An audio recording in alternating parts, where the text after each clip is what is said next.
How are you all? Myself मेघना चौधरी।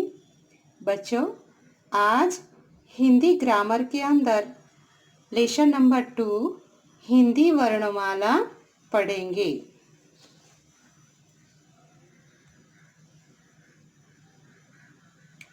बच्चों, आपको ये 3 चित्र दिखाई दे रहे हैं? चलिए बताइए, ये 3 चित्र कौन कौन से हैं? पहला चित्र आपने देखा, दूसरा देखा, आपने तीसरा चित्र देखा। ऊपर दिए गए चित्र को देखते ही मन में उनके नाम उभरते हैं।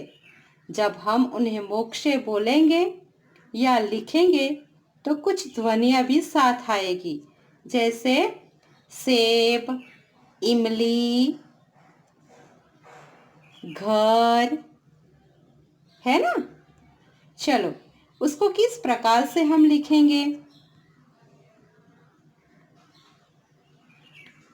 श प्लस ए प्लस ब प्लस अ बराबर सेब। दूसरे चित्र का नाम हम लिखेंगे ई प्लस म प्लस अ प्लस ल प्लस ई बराबर इमली। अभी तीसरा चित्र है ना, किसका है ये घर का चित्र है। तो हम कैसे लिखेंगे? घ प्लस अ प्लस र प्लस अ। देखा बच्चों, स्पष्ट है कि ये सभी शब्द ध्वनियों के मेल से बने हैं। इन छोटी छोटी ध्वनियों को ही हम वर्ण कहते हैं। अतः वह छोटी से छोटी ध्वनि जिसके और टुकड़े न हो सके वर्ण कहलाते हैं। वर्ण भाषा की सबसे छोटी इकाई है। वर्णों का व्यवस्थित समूह वर्णमाला कहलाता है। आपको याद रहेगा ना, वर्ण किसे कहते हैं? तो वर्ण उसे कहते हैं वह छोटी से छोटी ध्वनि जिसके और टुकड़े ना हो सके वर्ण कहलाते हैं। और वर्ण भाषा की सबसे छोटी इकाई है। चलो आगे बढ़ते हैं।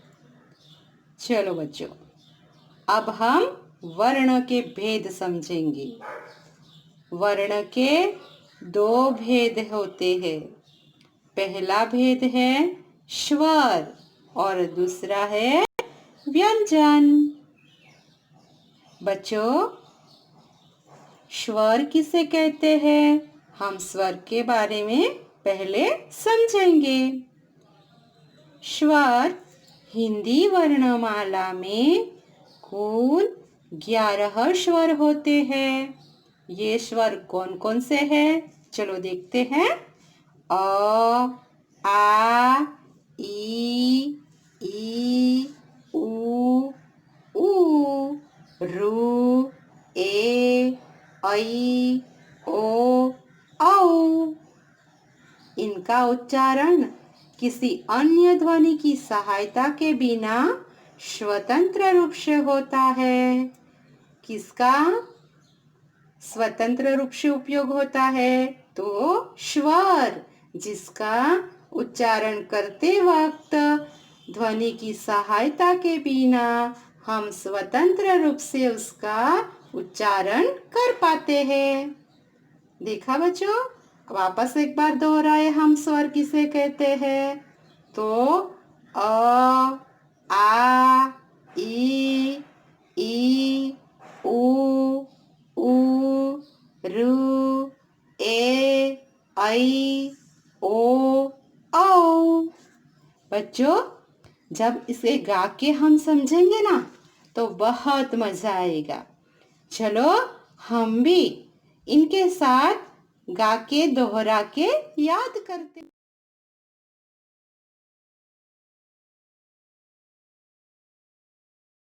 हेलो बच्चों, आपने अपनी मम्मी और दादी माँ से बहुत कविताएं सीखी होंगी, है ना? लेकिन आज मैं आपको अक्षर सिखाऊंगी। हम इन अक्षरों को सिर्फ पढ़कर ही नहीं, गाकर भी सीखेंगे।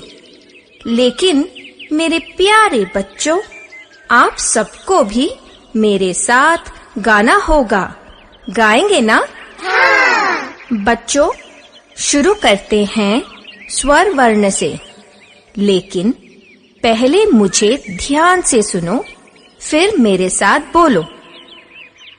आ आ ई ओ री, ए आई ओ आओ आहा। फिर से आ ई ओ री, ए आई ओ आओ आहा। चलो अब मेरे साथ गाओ बच्चों। आ ई ओ री, ए आई ओ आओ आहा। फिर से आ ई ओ री, ए आई ओ आओ आहा। शाबाश बच्चों, बहुत अच्छा गाया। में पढ़ लिया ना? चलो अब हम व्यंजन सीखेंगे। व्यंजन किसे कहते हैं? वर्ण का दूसरा भेद है व्यंजन।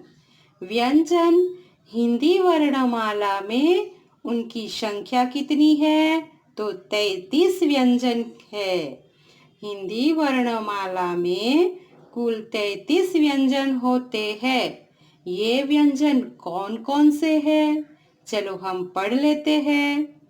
तो हिंदी वर्णमाला में 33 व्यंजनों में क वर्ग से, च वर्ग से, ट वर्ग से, त वर्ग से और प वर्ग से कुल 25 वर्ण बनते हैं।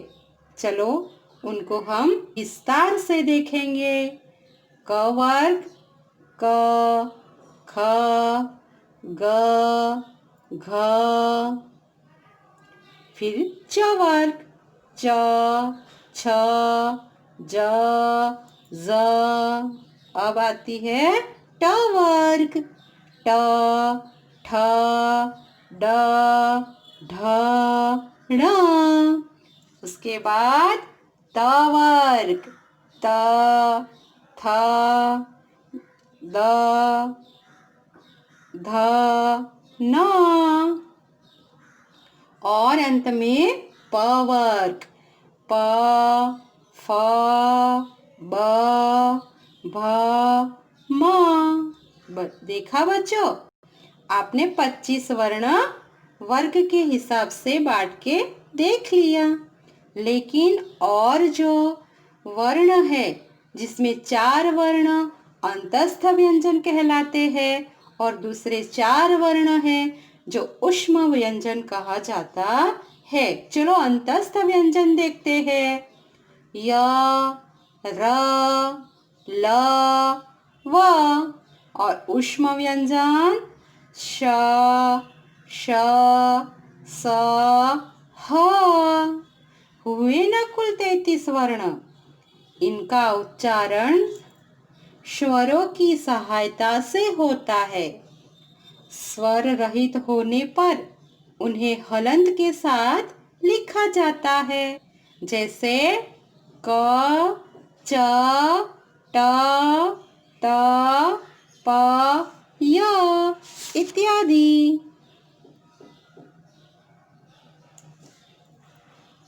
बच्चों, आज आप लोगों ने हिंदी वर्णमाला के अंदर वर्ण की परिभाषा, वर्ण के भेद समझे हैं। तो बच्चों, आपको होमवर्क के अंदर मैं जो वर्कशीट देने वाली हूँ उसमें आपको अभ्यास कार्य में पहला क्वेश्चन है सही उत्तर और दूसरा है जो अलग वर्ण है उन पर राउंड बनाना है ओके, आपको ये मैं आज होमवर्क के रूप में दूंगी। उसके बाद आपको ये टोकरी दिखाई दे रही है। इस टोकरी के अंदर स्वर और व्यंजन दोनों मुझसे मिक्स हो गए हैं। आपको क्या करना है? इस टोकरी में से स्वर को अलग करना है और व्यंजन को अलग करना है। स्वर का और व्यंजन की दो अलग अलग बकेट बनाई है।